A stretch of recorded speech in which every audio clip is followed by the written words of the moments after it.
Hello everyone. तो आज की वीडियो में हम 6 जनवरी the Hindu newspaper analysis cover करेंगे। तो इसमें जो सबसे पहले न्यूज़ में गिवन है कि आप देख सकते हैं, ये हमारा व्यू है ताजमहल का, जिसमें बताया गया है कि डेंस फॉग जो है वो एक्यूमुलेट हो गया है ताजमहल की, जो हमारा आगरा में सिचुएटेड है। अब ये क्यों हुआ है, इसका एक मेन रीज़न जो दिया है यहाँ पे वो ये है कि विद इन दी 5 किलोमीटर जो एरियल डिस्टेंस कवर होता है ताजमहल में, उसमें जो है हमारी कंस्ट्रक्शन एक्टिविटीज़ जो हैं स्टार्टेड हो गई हैं, जिसके कारण आप जानते हैं कंस्ट्रक्शन एक्टिविटीज़ हमारी स्टार्टेड होंगी तो उसके कारण जो है हमारे कटिंग ऑफ ट्रीज़ हो रहे होंगे। ठीक है, तो एक मेन रीज़न तो ये है।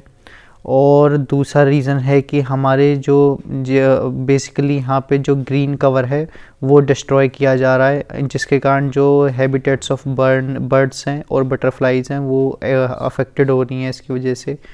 ठीक है, तो यही है हमारा मेन न्यूज़ के अंदर ताजमहल की में। आप देख सकते हैं इसमें बताया गया है कि national green tribunal NGT has issued a union environment ministry union Uttar Pradesh government and others allegation of illegal felling of trees. तो यहाँ पे हमारे इलीगल फेलिंग ऑफ ट्रीज़ हो रहे हैं, इलीगल कंस्ट्रक्शन हो रहा है and encroachment in the ecological sensitive zone of the Agra, जो हमारा पर्टिकुलर ताजमहल के पास सिचुएटेड है। अब यहाँ पे जो हमारा नेक्स्ट गिवन है वो ये है कि quote any tree felling within the 5 kilometre aerial distance from the Taj Mahal requires the prior permission. जो भी हमारे 5 किलोमीटर से एरियल डिस्टेंस पे जितने भी कटिंग डाउन ऑफ ट्रीज़ होगा उसकी हमें परमिशन जो है लेनी पड़ेगी हायर अथॉरिटी से। ठीक है, जितने भी ट्रीज़ हमारे इन्वॉल्व हैं कटिंग के लिए रिस्पॉन्सिबल हैं उनकी हमें परमिशन लेनी पड़ेगी, और हमें जितनी भी हमारी कंस्ट्रक्शन एक्टिविटीज़ चल रही हैं उनको स्टॉप करना पड़ेगा इमीडिएटली। ठीक, applicant submitted that the course of the construction have been dug up near the roots of the century old trees and green cover has been destroyed. तो जो ये मैंने आपको बता दिया, ग्रीन कवर यहाँ पे हमारा डिस्ट्रॉयड हो रहा है, हैबिटेट्स ऑफ जी बर्ड्स हैं वो अफेक्टेड हो रही हैं, बटरफ्लाइज अफेक्टेड हो रही हैं इसकी वजह से। Applicant has also एलिज्ड that the numerous private individual है कट डाउन ट्रीज। अभी ये हमारे कौन कटिंग ऑफ ट्रीज़ कर रहे हैं, ये हमारे प्राइवेट इंडिविजुअल्स रिस्पॉन्सिबल हैं इन ट्रीज़ को कट करने के लिए। ठीक है, जो कि हमारा बेसिकली ये है erected buildings on the mandatory green belt. ये जो हमारे ग्रीन बेल्ट रीजन के अंदर ट्रीज़ आते हैं वो प्राइवेट इंडिविजुअल्स उनको कट डाउन कर रहे हैं। ठीक, क्योंकि यहाँ पे हमारा बेसिकली आप देखेंगे कि both sides of the highway from the base workshop, और ये हमारी वेरियस कंपनी भी इसके अंदर इंक्लूडेड है जो कि हमारी रिस्पॉन्सिबल हो रही हैं हाईवे को कंस्ट्रक्शन कराने के लिए, जिसके कारण हमारे ट्रीज़ जो हैं वो कटिंग डाउन हो रहे हैं। और यदि हमें ऐसे further of cutting of trees करनी है तो उसके लिए हमको पहले परमिशन लेनी पड़ेगी। इतना ही है इस न्यूज़ के अंदर। जो मेन पॉइंट है वो मैंने आपसे डिस्कस कर लिए, वो ये हैं कि यहाँ पे हमारी कटिंग डाउन ऑफ ट्रीज़ हो रहे हैं। वो क्यों हो रहे हैं, ये हमारे प्राइवेट इंडिविजुअल्स काट रहे हैं ट्रीज़ को ताकि जो है हमारा बेसिकली हाईवे का कंस्ट्रक्शन हो सके। यहाँ पे L&T कंपनी भी इन्वॉल्व है इसके अंदर कटिंग डाउन ऑफ ट्रीज़ करने के लिए। ठीक है, कटिंग डाउन ऑफ ट्रीज़ हो रहे हैं तो यहाँ पे हमारा बेसिकली हमारा जो है फॉग एक्यूमुलेट हो रहा है ताजमहल के सराउंडेड एरियाज़ में, और यहाँ पे बताया गया है यदि हमें कटिंग ऑफ ट्रीज़ लेना है तो उसकी पहले परमिशन लेनी पड़ेगी। परमिशन लेने के लिए आप देखेंगे कि 5 किलोमीटर के एरियल डिस्टेंस को जो है वहाँ पे हमारी ट्रीज़ नहीं कट होंगे। ठीक है, अब नेक्स्ट न्यूज़ की बात कर लेते हैं। ये मैंने आपसे पढ़ाया भी था कि हमारा जो VBG रामजी स्कीम है इसके अंदर हमारे बेसिकली, तो ये तो आप देखेंगे कि ये हमारी शुरू में तो बेसिकली गिवन है कि कांग्रेस और बीजेपी के अंदर क्या सिचुएशन है हमारी, बेसिकली कैसे इन दोनों ये जो पार्टी अपोज कर रही हैं इस बिल को। ठीक है, तो हमारे काम की न्यूज़ इसमें ये है कि हमारा ये क्या रिप्रेजेंट करता है स्कीम जो है, ये हमारा बेसिकली जितने भी नंबर ऑफ़ वर्किंग डेज़ हैं उनको एक्सटेंड करने के बारे में बताता है। आप जानते हैं जो हमारी basically Mahatma Gandhi national rural employment ग्रामीण एक्ट था उसके अंदर बताया गया था कि नंबर ऑफ़ डेज़ जो हैं हमारे वर्किंग के वो हमारे 100 है, लेकिन इसमें VBG रामजी स्कीम के अंदर उन वर्किंग डेज़ को इंक्रीज़ करके 125 डेज़ कर दिया गया है। नंबर ऑफ़ वेजेस बढ़ाए गए हैं। ठीक, और यहाँ पे पेमेंट्स के अंदर यदि डिले होगा तो उसका जो है कंपनसेशन देना पड़ेगा। ठीक, तो यही बताया गया है इसके अंदर कि जैसे आप देख सकते हैं अब यहाँ पे मिस्टर सैनी जो हैं ये हमारे हरियाणा के चीफ मिनिस्टर हैं। इन्होंने कहा है कि वीबीजी रामजी स्कीम जो है ये रिप्रेजेंट करता है हमारे ओवरऑल रूरल एम्प्लॉयमेंट पॉलिसी को इंश्योरिंग करता है कि number of increasing in the more guaranteed work days. ठीक है, यहाँ पे सबको एम्प्लॉयमेंट मिलेगा और जो वर्किंग डेज हैं वो हमारे इंक्रीज़ होंगे, यहाँ पे हायर वेजेस मिलेंगे, ट्रांसपेरेंट पेमेंट रहेगा and creation of the durable assets while putting to end the corruption and inefficiencies in the MNREGA framework. जो हमारी पहले इनएफिशिएंसी थी मनरेगास के अंदर, उसको जो है अब हमने क्या करा है उसके अंदर चेंजेस किए हैं और उन इनएफिशिएंसीज़ को हमने डेवलप्ड किया है सेक्ट के अंदर। जैसे कि मैंने आपको बताया था, इसका बेस्ट एग्जांपल है जो भी हमारे बेसिकली वेजेस नहीं दिए जाते थे पहले, अब उसके अंदर हमारी पॉलिसी के अंदर चेंज आया है जहाँ पे डिस्कस किया गया है कि वेजेस कंप्लीट नहीं होंगे। ठीक है, तो यहाँ पे हमको जो है कंपनसेशन देना पड़ेगा। This new act is designed to support laborers who betrayed in the previous government। ठीक है, ये आप समझ गए होंगे। The law ensure real time monitoring, इसके अंदर हमारे रियल टाइम मॉनिटरिंग होंगे, ट्रांसपेरेंट वेज पेमेंट्स होगा, हायर गारंटीड एम्प्लॉयमेंट होगा। ठीक है, तो एम्प्लॉयमेंट यहाँ पे हमारा इंक्रीज़ होगा, number of working days increase होंगे और वेजेस के अंदर ट्रांसपेरेंसी होगी। ठीक है, तो ये हमारा मेंशन है बेसिकली वीबीजी रामजी स्कीम के अंदर। और ये वीबीजी रामजी स्कीम की फुल फॉर्म आपको याद रखनी है, हमको रिप्रेजेंट करता है विकसित भारत गारंटी फॉर दी रोजगार एंड आजीविका मिशन ग्रामीण से। ठीक, अब नेक्स्ट न्यूज़ की बात कर लेते हैं हम। इसमें बताया गया है कि हमारे वेरियस टैरिफ जो है यूएसए ने लगा रखे हैं इंडिया के ऊपर, लेकिन टैरिफ लगाने के बावजूद भी यूएसए का जो एक्सपोर्ट्स है वो हमारा कंटिन्यू है इंडिया के साथ। अब ये कुछ सेक्टर के अंदर तो आप देख सकते हैं हमारे टैरिफ इंक्लूडेड हैं, लेकिन हमारे अदर सेक्टर्स के अंदर जो है टैरिफ इंक्लूड्स नहीं है। ठीक है, ये हम पढ़ेंगे इस न्यूज़ के अंदर कौन कौन से सेक्टर एरिया के अंदर हमारे टैरिफ नहीं लगे गए हैं और वेरियस एग्रीमेंट हमारे पास हुए हैं विद इन दी ईयर्स में। ठीक है, स्टार्टेड हुए हैं हमारे ये बेसिकली 2020 से स्टार्ट हुआ है, 2016 में हमारे एग्रीमेंट पास हुए हैं, 18 में पास हुआ है, देन 2023 में, देन 2023 में, और लास्टली जो एक्ट पास हुआ है वो हमारा बेसिकली 2025 के अंदर ये एग्रीमेंट पास हुआ है, जिसके अंदर हम डिस्क्राइब करेंगे कि वेरियस एक्सपोर्ट के बारे में बताया गया है यूएसए और इंडिया के बीच में। ठीक है, तो यहाँ पे जो मेन बात है वो ये है जैसे कि in 2025 despite political strains and postponement of the much anticipated Quad leader summit hosted by the India. आप जानते हैं जो क्वाड लीडर समिट है ये हमारा इंडिया होस्ट करने वाला है। इसका मेन प्रिंसिपल जो है वो बेसिकली था कॉरपोरेशन बीच में, यानी दोनों जो हमारे यूनियन हमारे जो बेसिकली कंट्रीज़ हैं उनके बीच में रिलेशन अच्छा हो, बायलैटरल ट्रेड अच्छा हो, तो इसके बेस पे हमारा डिस्कशन होना था क्वाड लीडर्स समिटेड के अंदर, लेकिन ये हमारा अभी पोस्टपोन कर दिया गया है। ठीक है, ये जो हमारा कंडक्ट होने वाला था न्यू दिल्ली के अंदर ये हमारा डिलेड हो गया है इसके अंदर, तो जिसके कारण हमारी कम्युनिकेशन जो है ऑफिशियल से और जो हमारे करंट बायलैटरल टेंशन्स चल रही हैं यूएसए के साथ, क्योंकि आप जानते हैं यूएसए ने टैरिफ लगा रखे हैं, तो ये हमारा बताता है कि रिलेशन ट्रेड के अंदर जो रिलेशन है वो हमारे ख़राब स्थिति पर आकर के पहुंच गए हैं। ठीक, India export to US will drop sharply, इसमें बताया गया है कि इंडिया का जो एक्सपोर्ट है यूएसए के साथ वो उसके अंदर डिक्रीज़ देखा गया है 2025 के अंदर, क्योंकि इसका मेन रीज़न है क्योंकि इंडिया जो है क्रूड ऑयल परचेज़ कर रहा है यूएसए रशिया से।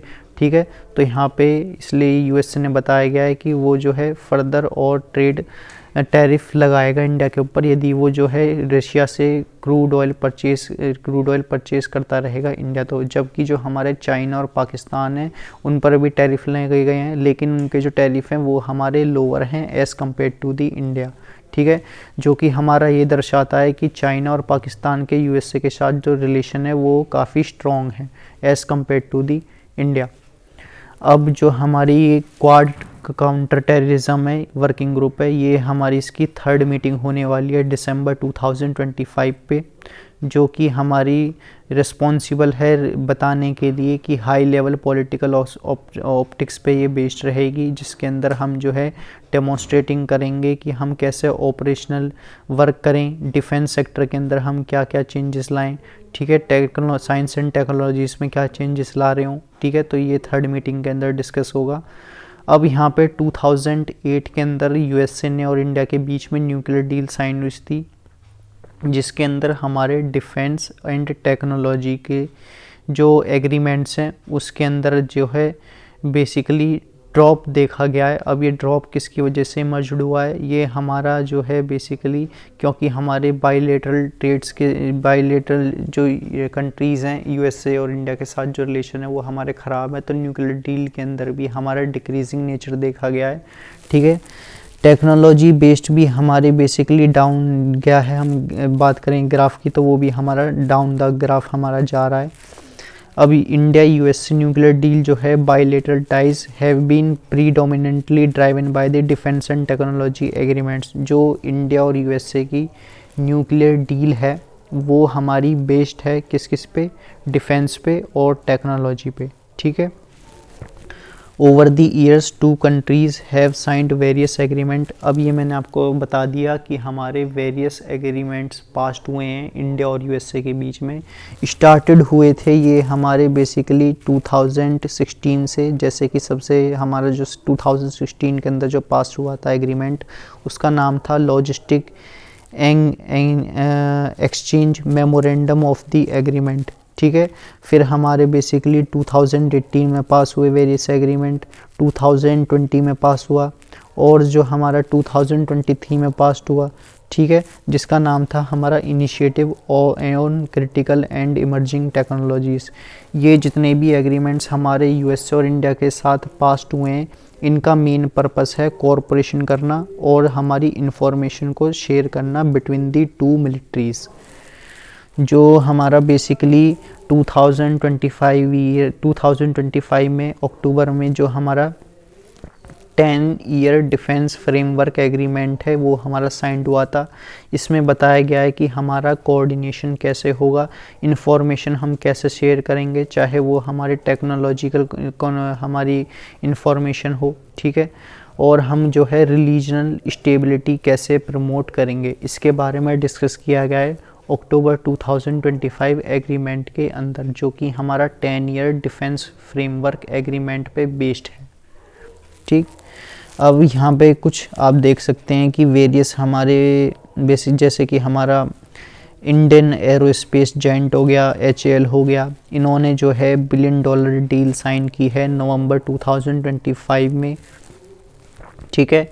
यूएसए और इंडिया की जो हमारी स्पेस एजेंसी हैं, जैसे इंडिया की इसरो है और यूएसए की नासा है, तो इसके साथ भी हमारी वेरियस सैटेलाइट जो है लॉन्च हुई हैं एक साथ, जैसे कि निसार सैटेलाइट है, ये हमारी जुलाई 2025 में लॉन्च हुई थी, जिसका मेन रीज़न है एग्रीकल्चर को हमारा देखना और बेसिकली डिज़ास्टर रेजिलेंस पे बेस्ड हमारी ये वर्क करती है।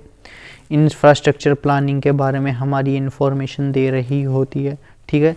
तो एग्रीमेंट्स के अंदर हमारे ये भी आ सकते हैं कि हमारी वेरियस स्पेस एजेंसी होगी इंडिया की और यूएसए की, वो भी आपस में कोलिब्रेशन कर करके सैटेलाइट को रॉकेट के द्वारा लॉन्च करी जा रही हैं, ठीक है। जो हमारा मेन एग्जांपल है इसके अंदर नवंबर 2025 के अंदर निसार सैटेलाइट लॉन्च की गई थी, जो कि हमारी एक कोलिब्रेशन है नासा के साथ, इसरो और नासा का कोलिब्रेशन के साथ हमारी ये सैटेलाइट को लॉन्च किया गया था। अब यहाँ पे बताया गया है कि हमारे जो आप जानते हैं हमारे पॉलिटिकल चैलेंजेस चल रहे हैं यूएसए के साथ, ठीक है, लेकिन आप देखेंगे जो हमारी डिप्लोमेसी है वो हमारी, जैसे कि हमारे जो बेसिकली इंडिया यूएस रिलेशन हमारा रिप्रेजेंट करता है डुअल ट्रैक डायनेमिक को। अब यहाँ पे डुअल ट्रैक डायनेमिक से हमारा क्या मतलब है, यहाँ से हमारा ये मतलब है कि जो पॉलिटिकल लीडर्स हैं उसके अंदर जो आप देखेंगे वो हमारा स्ट्रेटजिक डिप्लोमेसी पे वर्क कर रहे हैं, लेकिन जबकि जो हमारे डिप्लोमेट्स हैं और ब्यूरोक्रेट्स हैं उनका मेन फोकस है कि हमारे दोनों नेशंस के बीच में कोलैबोरेशन कैसे हो, ठीक है, उनके बीच में रिलेशन कैसे और बेहतर तरीके से इमर्जड हो करके आए। तो इसलिए इसको जो है यहाँ पे डुअल ट्रैक डायनेमिक के नाम से मेंशन किया गया है इंडिया और यूएसए के रिलेशंस को। Looking ahead to 2026, both nation must invest in deeper understanding defense and beyond। तो इसमें बताया गया है कि जो हमारा अब 2026 चालू हो गया है, तो इसके अंदर हमारा दोनों नेशन का फोकस रहेगा डिफेंस सेक्टर पे और उससे भी ज़्यादा आगे। अब उससे ज़्यादा आगे हमारा डिफेंस सेक्टर के अलावा हमारा स्पेस सेक्टर आ जाएगा। ठीक है, तो नवंबर 2025 के अंदर हमारा कोलैबोरेशन हो गया था इंडिया का और नासा का, जिसके अंदर हमने सैटेलाइट लॉन्च की थी।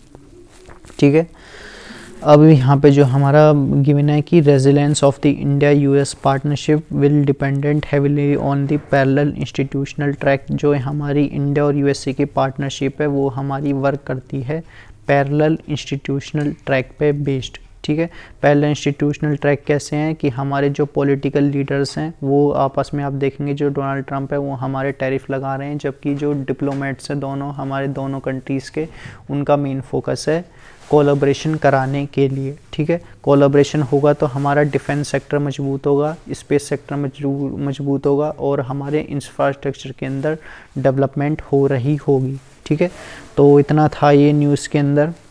अब नेक्स्ट न्यूज़ की बात कर लेते हैं हम। बेसिकली इसके अंदर हमारा गिवन है 2 path formula for the export growth.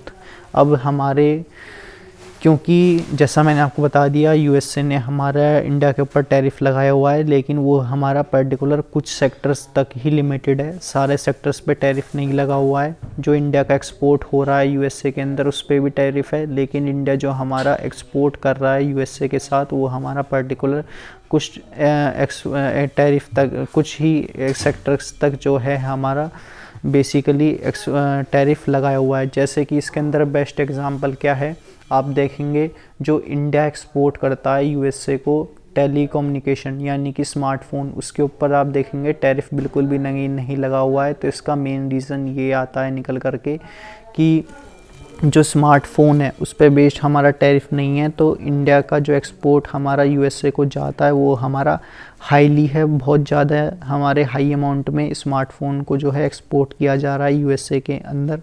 ठीक है, और जैसा कि इस न्यूज़ में और क्या गिवन है कि यहाँ पे हमारा बताया गया है कि बेसिकली स्मार्टफ़ोन के अंदर हमारा टैरिफ नहीं लगाया हुआ है, और इसके अलावा जो इलेक्ट्रिकल मशीनरीज़ हैं वो उसके अंदर भी ग्रोथ देखी गई है। लेकिन स्मार्टफोन्स के अंदर हमारी, आप कह सकते हैं हमारा हाई ग्रोथ देखी गई है, जिसको हमारा 237% इंक्रीज हुआ है। ठीक है, एक्सपोर्ट। अब ये हमारा चार्ट 1A के अंदर गिवन है। चार्ट 1A का है, ये रहा हमारा।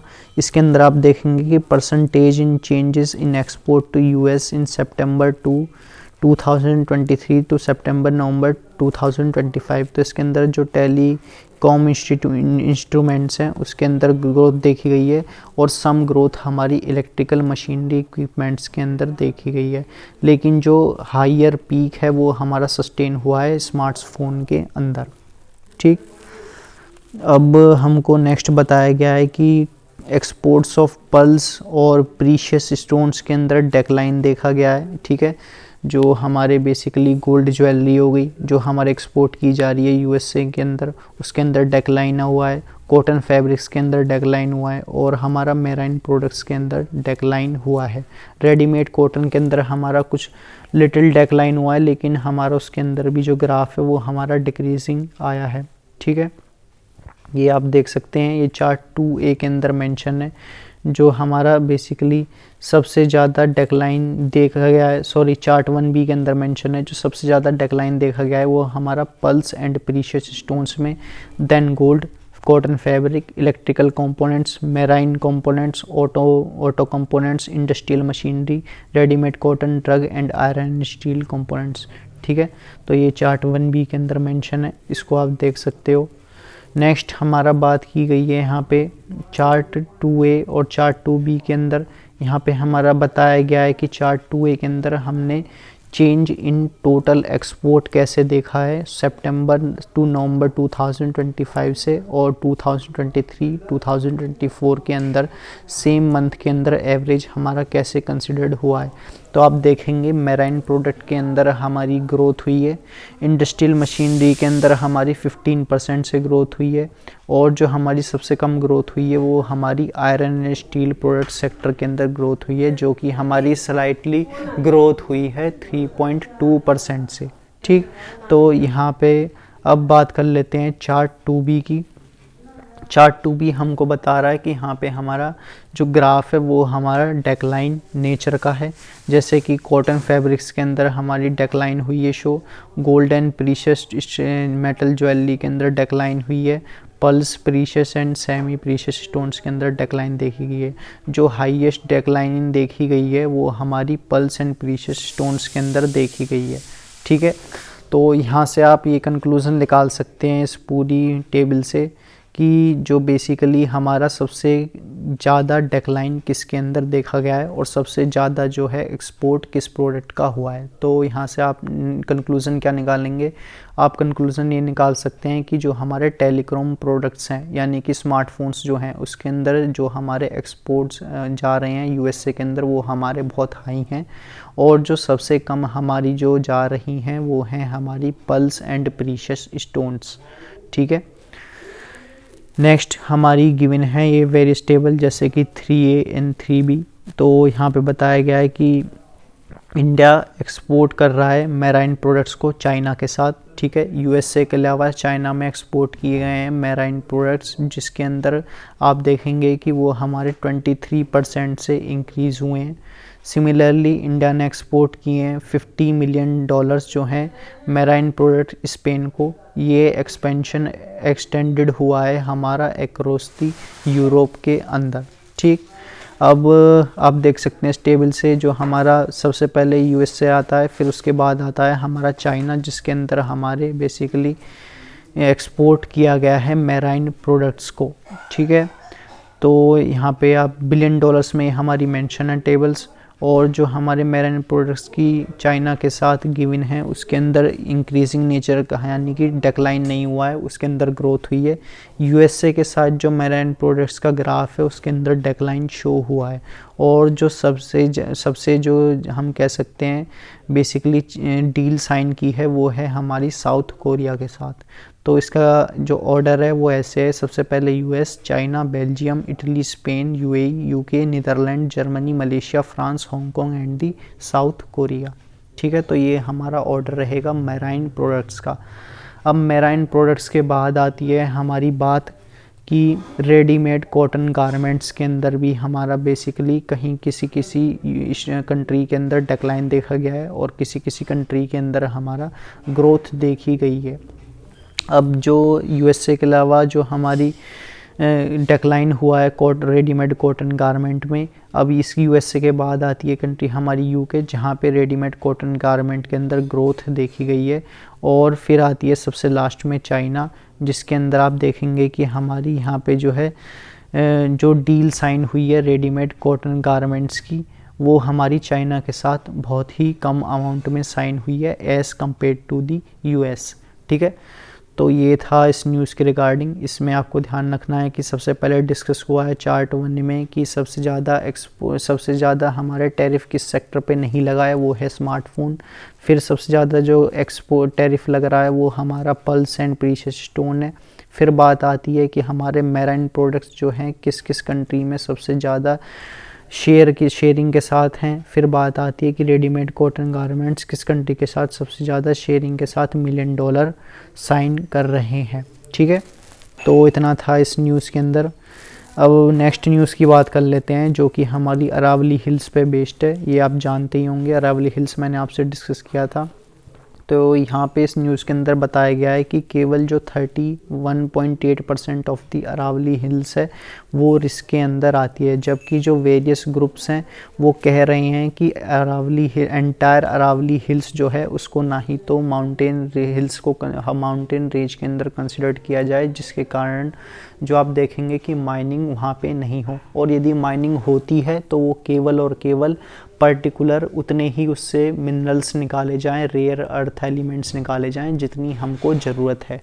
ठीक है, तो इस न्यूज़ के अंदर यही मेंशन है कि satellite audit had proved that 31.8% of the Aravalli range was under ecological risk and recent classification by the center fixing height of the 100 metre for the legal protection। अब ये हाइट आपको ध्यान रखनी है हिल्स की, जो 100 मीटर्स ऑफ दी हाइट है Aravalli hills की, उसको कंसिडर किया गया है लीगल प्रोटेक्शन के लिए। ए पीपल ड्रिवन कंजर्वेशन कलेक्टिव, ये कहा है पीपल ड्रिवन कंजर्वेशन कलेक्टिव ने मंडे को, ठीक है। ये हमारा ग्रुप है जिसका मानना ये है कि कंप्लीट बैनिंग होना चाहिए माइनिंग के ऊपर अरावली हिल्स रीजन के अंदर, ठीक है। और इस ग्रुप ने क्या कहा है, ये हमारा बेस्ड बताता है, ये जितनी भी हमने बेसिकली एनालिसिस की है अरावली हिल्स को कि कौन सा एरिया हमारा अरावली हिल्स के अंदर माइनिंग के अंदर आएगा, कौन सा एरिया हमारा अरावली हिल्स के अंदर माइनिंग के अंदर नहीं आ रहा होगा। ये हमारी बेस्ड फॉरेंसिक एनालिसिस हुई है जो कि हमारी सैटेलाइट डेटा की मदद से कंक्लूड किया गया है, ठीक है। और इसमें आपको ध्यान रखना है ग्रुप्स ने क्या बात कही है। ग्रुप्स ने वही बात कही है जो मैंने आपसे बता दी। Group study that identify critical gaps in unprotected hills where the third desert was already expanded, ठीक है। और क्या कहा है ग्रुप्स ने, ग्रुप ने यह कहा है कि हमको जो है अरावली, जो एंटायर अरावली है उसको जो है माउंटेन नहीं कंसिडर करना चाहिए, चाहे वो हमारी 100 मीटर से एबव की हिल्स है या फिर नहीं है, उसके अंदर माइनिंग नहीं होगी। और माइनिंग यदि होती है तो वो लिमिटेड होनी चाहिए। उससे जो रेयर अर्थ एलिमेंट हम एक्सट्रैक्ट करते हैं अरावली हिल्स रीजन के अंदर, वो हमको केवल उतने ही एक्सट्रैक्ट करने हैं जितनी हमको उसकी रिक्वायरमेंट हो रही होगी, ठीक है। तो यही था हमारा बेसिकली इस वीडियो के अंदर। बाकी का डिस्कशन हम नेक्स्ट वीडियो में करेंगे। तब तक के लिए बाय।